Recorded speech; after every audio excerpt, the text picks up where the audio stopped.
Hello! Sejam bem-vindos a mais um episódio do Elo por Elas. Hoje eu e Taína estamos aqui recebendo um convidado muito ilustre, diretamente de São Paulo, uma pessoa que eu tive a oportunidade de conhecer ano passado, que eu fui speaker do TEDx, fiquei super emocionada, inclusive, com Foi esse convite, lindo. porque é muito doido você ser um speaker TEDx. É muito É uma especial, né? emoção, né? Daqui a pouco a gente fala disso. E eu vou apresentar ele aqui para vocês, Caetano Tona, TEDx Organizer, organizador do TEDx Guarulhos, curador e preparador de palestrantes de eventos TED, TEDx, pelo mundo. Eita, né? Que Que não é é só isso, Brasil, no hein? mundo.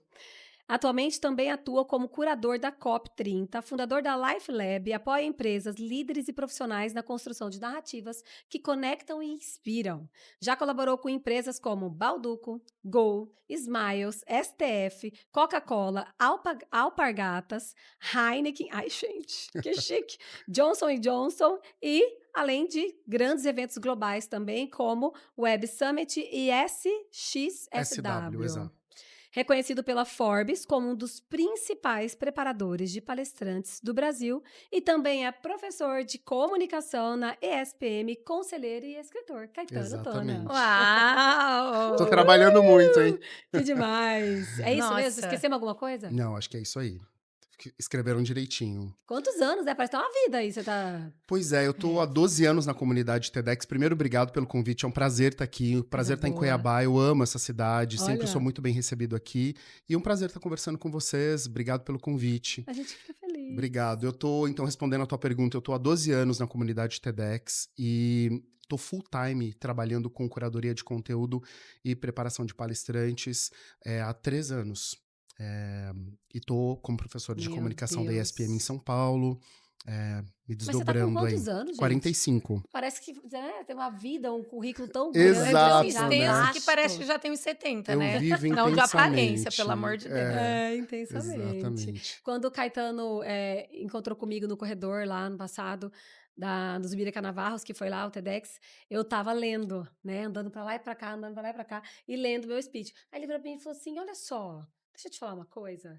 Divirta-se. Esse é meu Né? mantra. Divirta-se. Aí eu falei, gente, vai mandar a doida aqui divertida? Não sabe o que ele tá falando. Divirta-se. Você é espontânea, né? Só pelo seu jeito. Ele falou assim. Ele falou: olha, divirta-se, brinca, seja você que a autenticidade vai tomar conta. E aí eu tava vivendo um momento bem difícil, até minha prima tinha falecido de câncer um dia antes, e a Tâmara ia palestrar, né, antes de mim. Então foi meio tenso, assim, mas eu gostei muito de você, do Mark, que eu amei também, que foi Que vai super estar aqui forte, também vai estar aqui amanhã. também. Vai palestrar dessa Na vez. verdade, nós estamos aqui reunidos porque tem o TEDx Cuiabá, né? Exato. Que aí já é, acho que a quarta edição aqui. Eu acho que é a 7ª edição que o Lucas 7ª? organiza tá. aqui em Cuiabá. E do TEDx Cuiabá, eu acho que é a 2ª edição, mas ele fez outras edições de TEDx Tá. com outras denominações. Uhum. Mas é a 7ª edição que ele organiza aqui em Cuiabá. É que vai ser o terceiro que eu vou, que eu acho que foi o TEDx Senai que teve também. Exato. Mas e aí, queremos saber de você tudo. Como é que é esse negócio da Forbes, aparecer na Forbes, que a gente acha isso chique, né? Venceu na vida. Pois é, eu vou pegar o gancho do que você falou sobre se divertir, né? Ah, eu quero vencer na vida Eu também. acredito muito numa comunicação que ela é autêntica, que ela foge de moldes e padrões, porque boa parte da nossa comunicação ela é genética, ela é sobre o ambiente onde a gente cresceu, o repertório que a gente construiu ao longo da nossa vida, que cada pessoa é única no mundo. Não dá pra gente criar um padrão onde todo mundo se comunica. Eu tô há 12 anos na comunidade TEDx, eu acho que já participei de mais de 100 eventos TEDx, com certeza, aqui no Brasil, fora do Brasil. E eu sei que o TED, ele tem uma relevância muito grande e ele é um momento muito importante na vida das pessoas, porque é o sonho de muita gente. E então pisar naquele palco, naquele tapete vermelho, naquela cenografia ali, deixa as pessoas muito nervosas, inseguras Sim. também Até pelo porque tempo, né? pelo É o tempo que é tempo que você curto, precisa exprimir a sua ideia pelo ali, tempo né? que é curto e porque vai ter um vídeo depois que fica guardado aquilo, né? É. Para o mundo inteiro O ver. mundo inteiro. Então eu sempre brinco. Tem até palestrante que já tatuou divirta-se na mão, porque eu falo muito divirta-se, divirta-se. E para algumas pessoas a gente se cobra muito, né? O nosso processo de aprendizado é de se cobrar muito. Falar divirta-se é libertador. E eu acho que a jornada do palestrante, eu sempre acho que ser convidado para o TEDx é um momento de celebração. Alguém olhou para você e falou: essa ideia, essa história, essa narrativa merece para o TEDx. Então é um momento de Até tipo, arrepiei. celebra, porque alguém reconheceu a tua Sim. jornada, alguém reconheceu o que você fez e acha que mais pessoas precisam se inspirar na tua história, na tua ideia. E reconheceu o que você fez, o que você faz, porque você faz do jeito que você faz. Único, né? Né? Exatamente, Não é você copiando alguém. É daquele exatamente. jeitinho, é do jeitinho que você fala, às vezes na simplicidade, né? É o jeito, eu acho que tem muito a ver. Na espontaneidade, Na né? Podem espontaneidade. copiar você, mas não são você. Tipo isso, né? Exato, exato. Então acho que é um momento de celebrar. E aí a jornada do palestrante, ela acaba na palestra. E aí nasce o vídeo que fica de presente para as pessoas que vão assistir, que vão ouvir aquilo, e que muitas coisas vão acontecer, que a gente vai saber, algumas pessoas mandam mensagens, dão feedbacks de coisas incríveis que acontecem pelos vídeos, mas muitas coisas a gente nunca vão saber e estão acontecendo. Sim. Então a jornada do palestrante tem que ser divertida, ele tem que curtir, claro que um pouco de ansiedade também é boa, mas nada exagerado. Tem que ter uma coisa leve, acho que isso vai transparecer depois na tua comunicação no palco. Até porque palestrar não é uma coisa que é tão fácil, né? Se você pensar, sempre vai ter um frio na barriga, você sempre É, fica um nervoso, né? Eu lembro que eu falei pra vocês, gente, eu vou morrer. E o é. Marco falou assim: olha, mas eu fiquei sabendo que você era tão espontânea. O Lucas falou, ela vai chegar. Eu falei, mas eu não vou conseguir ser assim ali no palco. Eu fiquei muito contida. É por esse medo do tipo assim, tá gravando, vamos ver depois. A única coisa que vem na cabeça é: tô me julgando, eu vou errar. E se eu cair? É, Não é é, assim? Tem é. muito isso. A E foi gente se engraçado de prende. Tinara que ela é assim, faladeira, né? Ela é super espontânea ali no palco, Calma, Natália. acostumada a palestrar trocentas vezes, né? Então sempre quando eu posso, eu estou, até quando ela palestra fora de Mato Grosso, né? Eu tento ir junto. E, assim, e sempre ela fala rápido, né? Todo mundo fala assim: como que é? Não entendi. Ela repete as coisas. Gente, quando eu cheguei lá no TEDx e ela começou a Tá palestra medicada. dela, eu pensei, gente, será que ela tomou algum Rivotril Deram frontal? alguma coisa na água dela, né? Alguém, Isso, fiquei né? muito. Ela tava Eu assim, tava muito. Eu assisto meu tã, TEDx e falo, gente, não tã, sou eu. falando, né, É, porque eu pausado, fiz compassado. eu fiz o treino antes, né, de falar todas as palavras sem Sim, comer. É um treino de Fez fono. é. fonoaudiólogo. Fiz com a Val, maravilhosa. Ela treina pra isso, treina TEDx, né, Aham. speakers. E aí eu lembro que ela falava assim pra mim: coloca entonação pra você lembrar, né, das palavras, porque ali a gente não tem como ler, né, Sim. são pequenos lembretes. E fala todas as palavras e abra sua boca pra você falar. Fala, meu Deus do céu. Eu assistia ela fazendo, eu falava, gente, Não vou dar é conta. muito difícil, né? E a gente acompanha, você acompanha palestrantes, você vê. Sim. Esse frio na barriga, ele vai acontecer sempre, né, Caetano? Sempre. E ele é um bom sinal, eu acho. Eu falei com um palestrante, o Mark, até que é meu amigo, posso dizer que eu tô nervoso. E Mentira! sim, ele disse, eu tava embarcando pra vir pra Você cá conheceu ele, tá indo ano passado. Ele e falou, ele sua me irmã é ligou. solteira. Você acredita que ele falou isso pra mim? Tô contando ao vivo aqui, hein? Sua Olha, irmã Mark, solteira quer entrar na sua família. Isso ano passado, hein? super recomendo, hein? O Mark é ótimo, um Lembrei que ele grande amigo. ligou da Casada! Eu falei, família. ela é Ah, casada! Ele, recomendo pra ai, quem meu vai assistir Deus. então e tá solteiro. Mark é um grande amigo, não sei se ele tá solteiro, mas enfim, talvez esteja. E ele falou, tô nervoso, tal, e eu acho que é um sinal de zelo, é um sinal de que você tá se preparando. Acho que quando você domina e acha que não precisa se preparar pra nada, é exatamente quando você não faz bem feito o negócio. Então, ou que você comete erros. Então, essa ansiedade, esse frio na barriga, ele mostra que você tá dando importância para aquilo que você tá fazendo, está se preparando, tá entendendo que você não tá pronto. Então, acho que é um bom sinal. Não pode exagerar. E a gente também não pode esquecer que falar em público tem graus de dificuldade diferente para as pessoas, né? A gente tá hoje todo mundo tá falando em público, o palco virou um lugar onde a gente está ocupando mais, mas a gente não pode esquecer que tem pessoas que têm uma coisinha chamada glossofobia, que é o medo de falar em público, que pode e às vezes precisar de um tratamento médico. Ó, Então, falar em público, quando tem pesquisas que perguntam para as pessoas qual é o maior medo que você tem na vida, o medo de falar em público aparece em é primeiro maior que lugar, de morrer, né? antes de morrer. É. Então, a gente precisa entender que a comunicação ela é uma habilidade treinável, isso pode ser resolvido, né? Tem profissionais, médicos, psicólogos, uma série de profissionais que podem trabalhar essa habilidade e essa patologia, né? Tem até um CID para isso. Então, a gente tem que estar sempre atento, né? O quanto que essa ansiedade, esse medo, ele é o natural ou ele precisa de um tratamento. Eu nunca, em todos esses anos, nunca tive ninguém que precisou de um médico, alguma coisa. É mais essa adrenalina que a gente vive mesmo no dia a dia e que eu acho que ela é super positiva. E que bom que nós, né, seres humanos, somos treináveis. Sim, Porque às vezes você pega uma pessoa que é totalmente capaz, né, inteligentíssima, estudiosa, culta, e ela tem, assim, milhares de coisas importantes para falar em público, ela tem um conteúdo maravilhoso, mas quando ela chega Disciplina ali, também. trava, ela não vai. E aí tem um outro lá que é, ó, paz e amor, ele não sabe quase nada, mas ele treinou ali, aquela Ele tem a palestra convicção. dele, É, e ele vai lá com o gingado dele, com o borogodó dele, é. vai lá e regaça na palestra, né, Porque ele estava se divertindo. porque somos treinados. Não é. Ele viu isso como uma diversão. É, e ele pode ter se preparado. Eu acho que tem duas coisas importantes nisso que a gente tá conversando, que é, a primeira coisa, eu treino muita gente fora do Brasil também. E eu percebo que o brasileiro, ele tem a coisa do improviso. Ele acha que ele não precisa treinar. Ele acha, eu manjo desse assunto, eu domino isso, eu Aí eu falo acho isso o que eu sou tempo assim, tá, todo. nós vamos E conversar. eu chego na. Eu não preciso treinar, não preciso. E aí o que acontece? Chega na hora, a pessoa até vai lá e entrega o conteúdo, mas ela esqueceu de alguma coisa importante, Sim. ela não desenhou a melhor experiência para o público, É, porque comunicação é desenhar uma experiência para o público. É você entender como que aquele público, a frase que a gente falou do Chris Anderson, é algo sobre generosidade, falar algo que vai fazer a diferença na vida de quem vai ouvir, não só na nossa de que tá falando. É. Então, a questão do improviso, ela é importante. Tu pode improvisar na hora, mas quanto mais você se preparar, quanto mais você treinar, eu vejo muita gente que eu convido para palestrar ou que me contratam para treinar, quando eu falo, tu se prepara para a sua palestra? Não, eu monto uns slides, eu organizo na minha Ai, eu fico cabeça, desesperada com isso chego também. lá e faço acontecer. E eu falo, você esquece de coisas importantes? Esqueço. Tu não cumpre o tempo estipulado, passa do tempo ou termina antes do tempo? é, Sim, acontece. Então, isso é falta de preparo. Precisa se organizar, precisa preparar. Então, tem essa coisa do preparo ser muito importante. E tem uma outra coisa muito importante que você disse também, que é a gente vem de uma escola de oratória e de comunicação que padroniza a comunicação.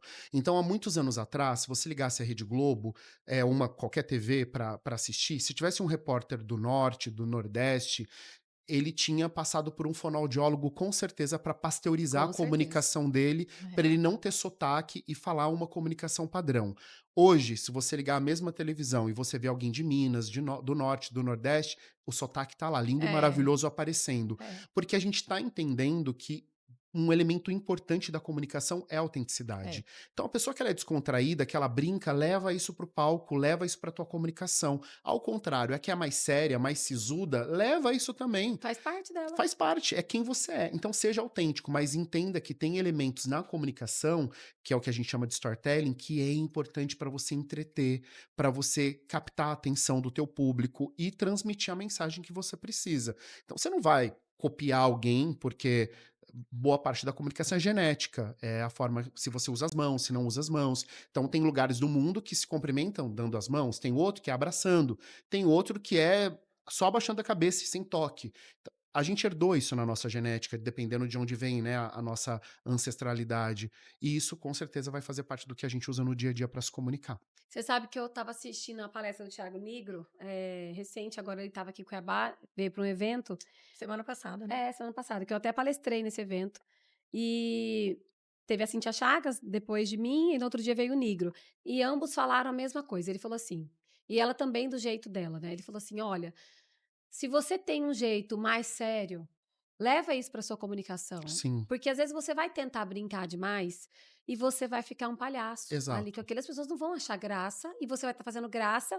E a palestra, né, a conferência depende muito do estímulo também do público que está ali, porque você está receptivo, né? Sim. E se você tem já o outro lado de brincar e tudo mais, não segure isso, solte, se solte, porque as pessoas estão ali, elas vieram, elas te conhecem nesse Uhum, seu jeito Do único. formato do seu, né. Então uhum. seja isso que você é, É porque ser genuíno, é isso aí. É. é esse seu jeito que, na verdade, vai cativar e vai converter. Uhum. Porque as pessoas, quando estão na rede social do Caetano, querem ver o Caetano, não querem ver a Tinara. Quando estão na rede social da Taína, querem ver a Taína, não querem ver a Tinara. Então, existe muito isso também. Eu vejo hoje pela guerra, né, na rede social. Ontem eu até ia postar um vídeo, mas eu não estava tão legal para postar, mas eu queria, porque eu venho os insights. Eu ia falar disso, que a gente vê a guerra dos números. Eu tenho uma cliente que falou para mim, ela vai fazer um evento, ela falou assim, eu quero chegar em 100 mil seguidores, antes do meu evento. Eu falei, você tá louca? Ela falou: "Eu quero, porque eu quero, que eu sei que isso dá visibilidade". Falei: "Mas não são pessoas reais que engajadas com você". Ela falou: "Foda-se, eu quero", né. Então existe uma vaidade muito forte, esquecendo do relacionamento, Sim. da experiência que o outro vai viver, não é? Eu hoje numa palestra, o que que eu prezo? Eu fico nervosa sempre, O que é mas normal, eu né? monto. Eu pego uma palestra e desmembro ela. É sempre aquela mesma base, mas eu organizo. E eu leio, Caetano, eu penso assim, agora quando eu vou palestrar, eu já não vejo mais o slide, eu não olho mais para ele, porque eu já sei o que tá ali, não é um decorado, já tá nítido para mim, mas você sabe o que que eu tenho feito? E isso aqui é uma dica de milhões para quem vai Boa. assistir.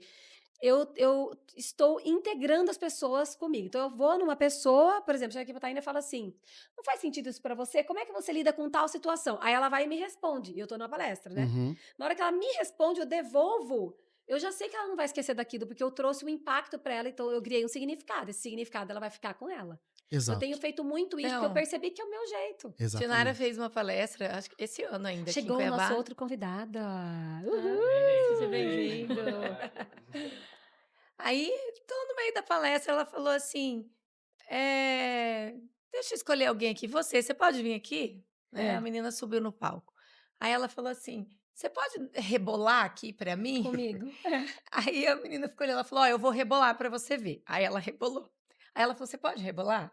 Aí a menina rebolou, É. né, aí ela falou: "Viu como que meu rebolado não é É igual ao diferente do seu?". seu. Sim, E dali sim. ela já tirou um gancho e desmembrou uma fala, uma Eu falei que explicação. na vida você vai ter que rebolar. E eu Mas tenho aí você certeza, explicou e por expliquei. último falou Falei: isso. "Nós somos diferentes. Sim, A Adriel tem um jeito de fazer, Taina tem outro, você tem outro. sim, Nós temos um jeito de fazer nosso. É sim. único, É né. único". E ali, o rebolado é a mesma coisa, rebolou, mas você fez diferente. E aquilo que você fez talvez vai impactar mais as pessoas. Às vezes, Exato. você me falando uma coisa tem um significado maior que talvez um médico que me falou ontem. Não é? Você fala assim, ó, nossa, tem 5 anos que eu escuto isso. Hoje eu estava numa mentoria. Aí eu virei para o meu mentor e falei assim: "Meu Deus, deve ter uns 4 anos que minha terapeuta fala isso para mim".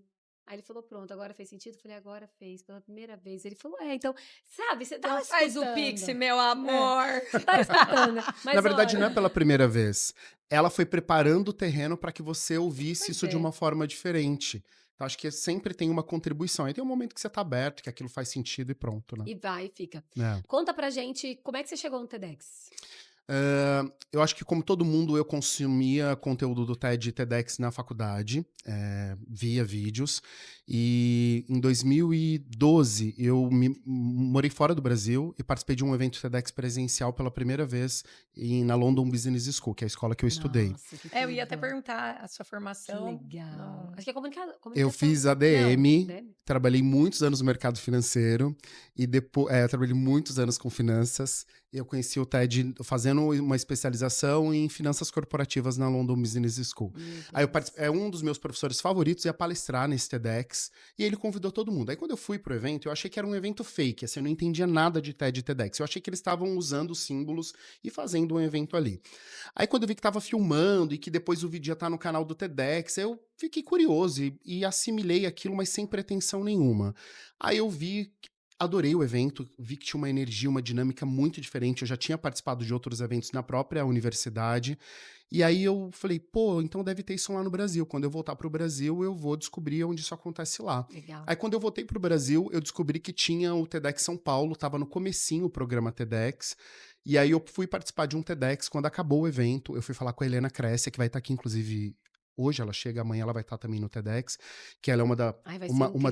das líderes do TEDx no mundo todo. A Helena é uma grande amiga.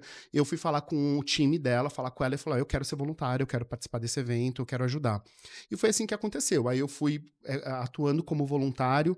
Em 2018, teve um evento que o time do TED de Nova York veio para o Brasil. Eles vêm a cada 2, 3 anos para cá. Ai, que E aí eu tudo. participei desse evento e o Jay, que é o CEO do TED hoje, ele me fez uma provocação. Ele perguntou onde tu mora? E eu falei, moro em Guarulhos. Ele disse, tem TEDx lá? Eu disse, não, não tem TEDx. Ele falou, por que tu não leva o TEDx pra lá? Aí eu falei, porque eu já tô no TEDx São Paulo, eu tô super feliz aqui e tal, mas aquela pergunta foi, depois de um ano, eu tava um dia em casa, falei, pô, vou mandar um e-mail pra ele e quero fazer o TEDx aqui em Guarulhos. Foi assim que aconteceu. Aí isso em 2018, 2019, saiu a aprovação do projeto do TEDx Guarulhos, veio a pandemia e eu fui organizando os eventos online. até que a pandemia acabou e a gente tornou os eventos presenciais.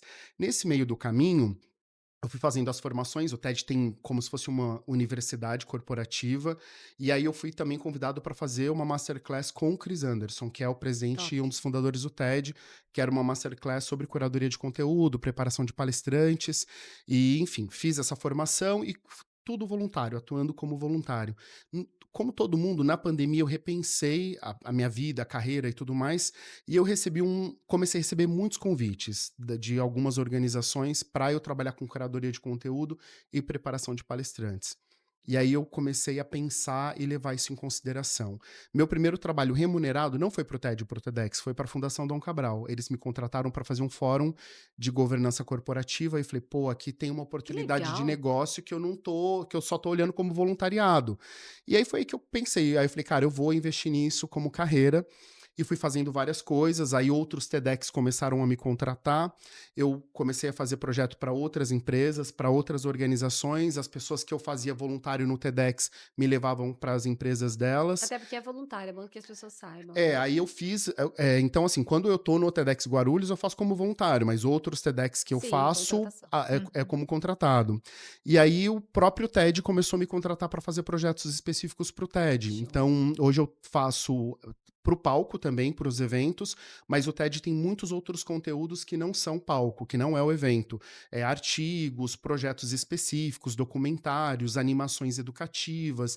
Então, tem vários projetos à parte e que eu tenho atuado hoje dedicado para alguns projetos do próprio TED. Esse ano, o TED convidou algumas pessoas daqui do Brasil para liderar o projeto Countdown, que fala de crise climática. E nós somos em 5, somos eu, Helena, João do TEDx Belo Horizonte, Dani do TEDx Rio e o Rodrigo do TEDx Amazônia. E aí a gente foi para a África, participamos da conferência que aconteceu Que lá sobre a massa. crise climática, foi incrível, foi uma experiência, nunca tinha ido para a África. Então foi assim, foi ganhando o corpo de uma forma muito orgânica.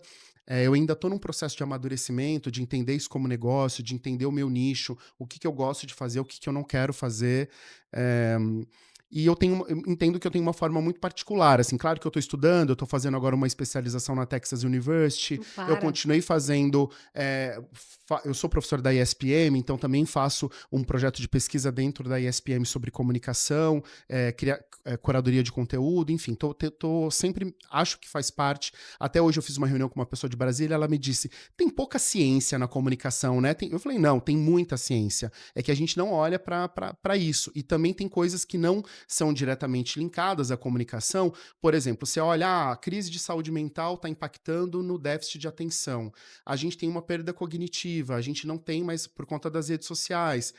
Tudo isso vai impactar na comunicação. E o TED faz isso muito bem feito. Então, o TED mede muito o consumo de conteúdo, mede como a gente está se comportando na frente das câmeras. Então, tem muita coisa interessante acontecendo nessa comunidade. E é isso. Então, meu trabalho foi de uma forma muito orgânica. Foi um convite, ó, que você disse um sim também. Olha a Foi importância quando de eu disse um sim e você. acreditei. Teve risco, assim, quando eu larguei finanças, eu falei, bom, se não der certo eu volto, que é tipo sair da margem segura, né? Vou É. pro alto mar. Eu sabia que eu podia voltar e retomar essa carreira, mas eu queria muito que ela desse certo. E eu me dediquei muito, assim, que nem eu agora. Eu tô com um evento por semana. Tô aqui essa semana que vem eu tenho um Que TEDx delícia. Inatel em Minas, depois eu tenho um evento no STF, no Supremo Tribunal Federal, que é o STF Inspira, que é um formato TEDx que eu faço desde o ano passado. Depois eu tenho a COP, eu tenho a preparação da liderança, eu já fico em Brasília para preparar os líderes que vão palestrar na COP 30 em Belém. Enfim, tem uma Não série tem de nem coisas tempo pra ficar Olha, triste. acontecendo. convida a gente, tá? Então, Pra super. O participar. problema da COP, vocês sabem qual é, né? Hospedagem. Até agora eu não Putz. sei. Eu sei que eu tô contratado pelo governo para ir pra COP, mas eu não sei onde eu vou ficar hospedado. Espero que eles estejam providenciando. Que tem o problema é esse, né? Na COP, não. Os valores estão altíssimos, Sim, não tem então. lugar para se hospedar, mas é um evento super interessante e importante que vai acontecer no Brasil esse Pra ano, né? gente. O Tainá tava falando sobre luto, até queria que você falasse disso, mas eu queria que você falasse também da Forbes. Sobre E ela a. tá voltando ali na Porque eu Forbes, né? amei isso aí, comunidade. Pra mim, comunidade é uma coisa muito forte. Uhum. Se você tem comunidade, você tem tudo. Sim. Quem tem comunidade nem precisa ter muito seguidor.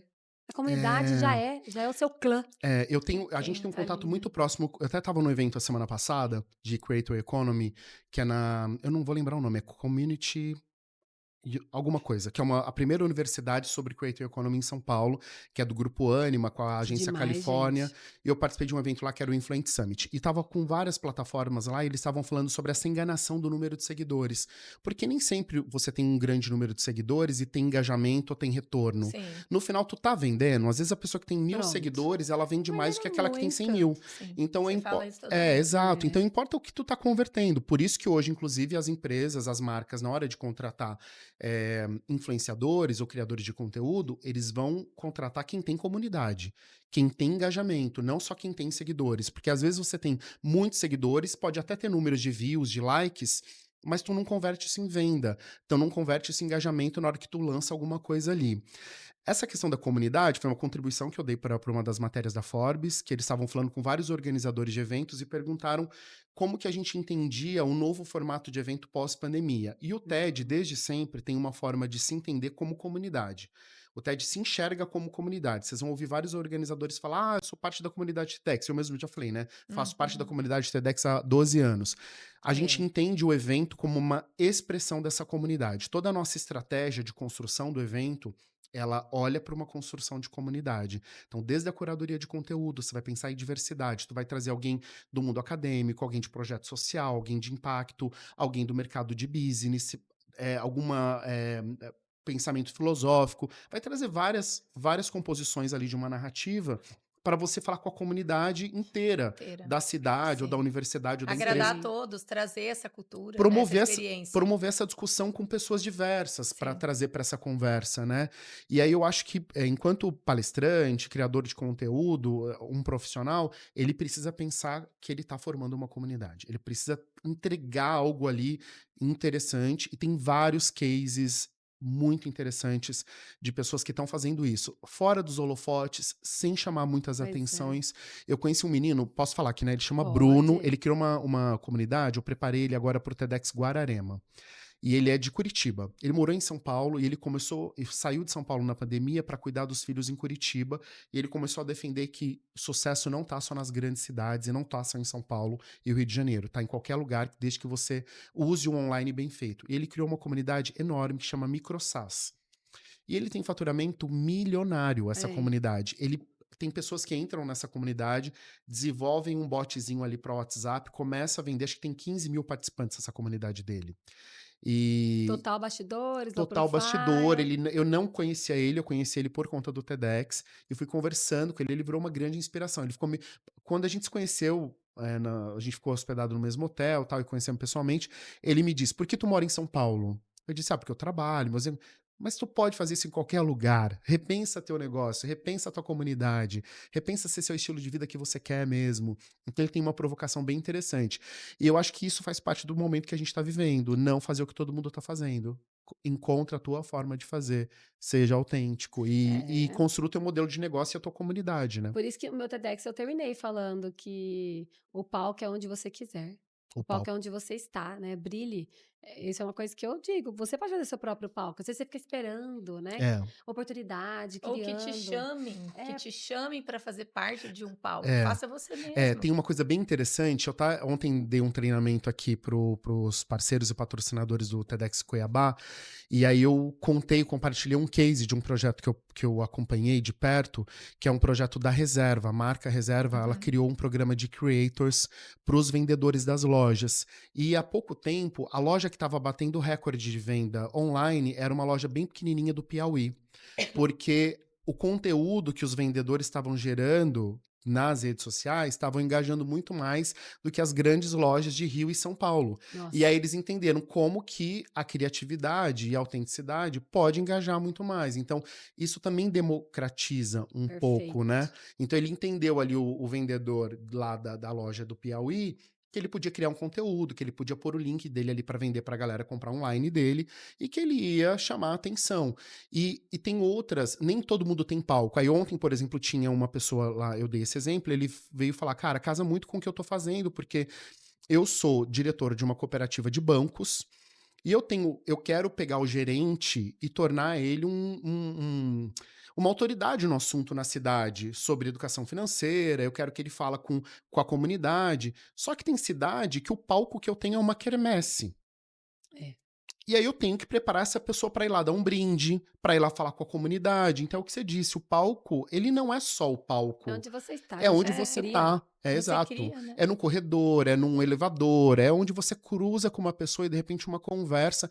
Eu tenho histórias de papos de cafezinho, assim, que eu encontrei alguém e que aquilo virou um grande projeto, um Caetano, grande olha que negócio. nosso maior palco é todo dia aqui, ó. Exato. É. A rede Quando você social, é. fala bom dia para o seu seguidor, quando você deixa sua mensagem, você está construindo o seu Exatamente. Tá palco influenciando, né? É. todos os dias, né? Olha, tá acabando, né? Vamos finalizar, acho, com aquele assunto que você trouxe, que Ai, eu achei pois super é, legal, porque ele gente. escreve Passa tão também, ele ama rápido, né? escrever. Eu amo, tô terminando meu livro, tá nas últimas revisões aí, vai nascer no comecinho do próximo ano. Que massa. E É. como que vai ser esse livro? Dá um spoiler aí. Ele vai falar, ajudar as pessoas a transformar uma ideia em uma palestra, que é o que eu faço o tempo todo, e o livro é tornar um Sensacional. pouco mais acessível e para chegar mais longe um pouco desse conhecimento que algumas pessoas têm acesso, conseguem trabalhar comigo, então eu vou fazer isso chegar mais longe. Então, você estava falando sobre o luto, eu falei que eu, né, eu faço essa parte sistêmica, né, que além de advogada, eu sou terapeuta sistêmica, então eu trabalho com constelação familiar. E a gente fala muito sobre essa questão do luto. Eu vi aquele story seu, dei Sim, um print, né, porque eu falei, eu dei um print para poder ler Você vê que tudo depois. ele escreve, né? Ele escreve, você vai acompanhar, você vai começar a ver. eu É, escrevo, é. Ele filosofa. e aí isso eh, fala muito daquilo que eu também prego, né? Eu não, né? Mas o que eu aprendi com o Bert Hellinger, né? Que é o pai das constelações. E realmente, quando a gente não tem oportunidade de vivenciar um luto, qualquer luto que seja, né? Como a gente estava conversando, às vezes é uma amizade que acabou, um Sim, No emprego que você trabalho. perdeu ou que você precisou abrir mão, né? Porque às vezes a pessoa acha que o luto é só alguém uma morte, né, quando você perde uma pessoa. Lógico, o luto é o fim de um relacionamento amoroso, né, N sim, questões. sim, E isso precisa realmente ser vivido, porque eu sempre brinco assim, que quando você não vive esse luto, a conta chega com muito alto lá certeza. na frente, Com certeza.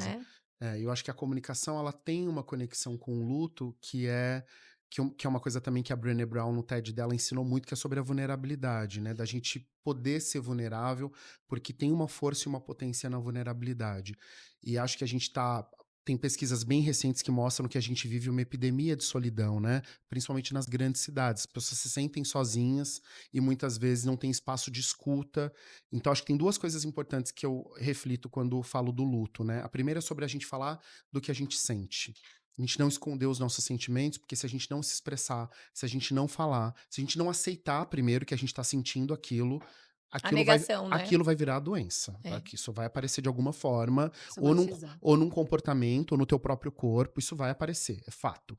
A outra coisa é sobre a importância da escuta, né? A gente esquece, a escuta ela é muito nova dentro da comunicação. A gente passa a estudar e entender a importância da escuta muito mais recente, né? Falar, a persuasão, a oratória, ela vem primeiro. É. E aí agora a gente vai entendendo sobre o papel da escuta, tanto para o comunicador quanto para nós seres humanos, né? Ser escutado e escutar é um exercício muito importante. E acho que para a gente convive numa sociedade em luto. Tu vive luto por uma notícia ruim, tu vive luto por uma notícia de um acidente de uma pessoa que você nem conhece. Sim, Vo- no a gen- trânsito, No quando você trânsito, passa, você vive luto por uma guerra que está acontecendo do outro lado do mundo e que você se sente impotente porque não pode fazer nada, mas discorda Ah, já daquilo, vive o luto porque sua bateria acaba do porque sua celular. bateria acaba e você não tá. As pessoas não ficam mais no tédio hoje, é desesperador, Exato, né? Esses dias a exato. gente estava conversando, eu falei, nossos pais sentavam na porta de casa, naquelas cadeirinhas de fio, para ver o carro passar. Uhum. É isso, eles esperavam a vida, É, viu? A gente não tem, você tá no mercado, você ficou 2 minutinhos, nem isso, um na minuto fila você parado, já abre o você pega o celular. celular. é, Você olha é. o É. celular de Essa minuto em ansiedade, né, que a gente minuto. tem, é. Aí o luto, acabou até a bateria, você fica nesse Tá dando um sentido errado pro desespero. luto se for esse, né? Mas Olha, tudo vai ser bem. triste Mas isso, a né? gente fica ansioso e fato. Mas eu acho que o luto é essa coisa do irremediável, né? Daquilo que você se despede sem querer se despedir. Sim. E eu acho que a vida é feita de ciclos mesmo, de coisas que começam, de coisas que terminam. E falar sobre isso é muito importante. Eu acho que é o São os processo. marcos que a gente A vive e gente tem que encerra. falar do que a gente sente, a gente tem que ouvir, desenvolver a escuta, acolher o que as pessoas estão falando, porque a inteligência artificial ela vai poder fazer muitas coisas no nosso lugar, mas ela não vai ser humana, ela não vai Não vai sentir, ela não sentir. vai acolher, Não. ela não vai saber o que é olhar no olho, essa troca do não verbal, né? A gente vai educar ela a fazer muitas coisas, mas ela não vai conseguir Mas ela não vai ouvir. subir lá no palco e fazer para você. Não, não vai E subir nem no palco e gerar fazer Ela por pode te você. emoção. preparar, ela pode É. te ajudar, te levar até a escada, mas a hora que chegar ali no palco, É até é perigoso, só né? Porque as você, pessoas né. estão tão viciadas na inteligência artificial que, Não assim, consegue mais desenvolver uma se narrativa. some o teleprompter e a pessoa para de falar, porque ela secou. Ela não é mais fonte, né? Eu confesso que no começo eu estava começando a usar o ChatGPT e outro Gemini e tudo mais, já no começo. Brifava ele ali, deixava ele me trazer um texto e eu trabalhava a Trabalhava em partir cima daquilo que ele disso. Uhum. trazia. E aí eu entendi que não, que eu fui fazer um curso de escrita, foi uma das habilidades que eu queria treinar esse ano, e tem um cara que é meu amigo até, que ele chama Luca, escritor. Não sei se vocês conhecem ele, o perfil dele é Lucão, que é Luca o escritor. Ah, que ele tem um monte de mensagem no Ele é cão, Ave maravilhoso e Maria. ele tá falando muito sobre o uso da inteligência artificial interferindo na nossa habilidade de escrever. E aí eu comecei a entender, não, eu vou usar a inteligência artificial, mas dentro do processo, não como o processo. E eu acho que é importante isso. Usa, valida aquilo, mas no meio do processo. Não o começo. O começo tem que ser você e o fim tem que ser você. Usa a inteligência Lapidando, né, pega a sua lapidando. ideia, coloca ali e vai lapidando Porque aquilo, né. senão, eu vi isso e eu concordei muito. Daqui a pouco, por que que a gente vai para as academias hoje fazer musculação, atividade física? Porque o nosso corpo, o estilo de vida moderno fez com que a gente se tornasse sedentário, mas o nosso corpo foi feito para o movimento, para caçar, para subir, para correr. Mas a gente criou um estilo de vida que deixa o nosso corpo parado. E daqui a pouco, se a gente ficar usando inteligência artificial para pensar no nosso lugar, daqui a pouco a gente vai ter que ter academia para o cérebro, porque a Sim. gente vai começar a atrofiar o nosso pensamento Já tem e a nossa aqueles supera tem para lá. os É, mais tem. idosos e tudo mais, ou para alguém que tem alguma necessidade particular. Mas de fato, começa a perceber, você fica um mês usando IA para criar teus posts, a hora que você precisa criar um post não vem a ideia. É. Maravilhoso, viu? Muito bom ter você Acabou o Ai, tempo, aqui. vamos né? ter que cortar, poxa Olha, vida. é incrível porque escutar uma história de alguém que está dentro de um movimento, de uma comunidade que a gente admira.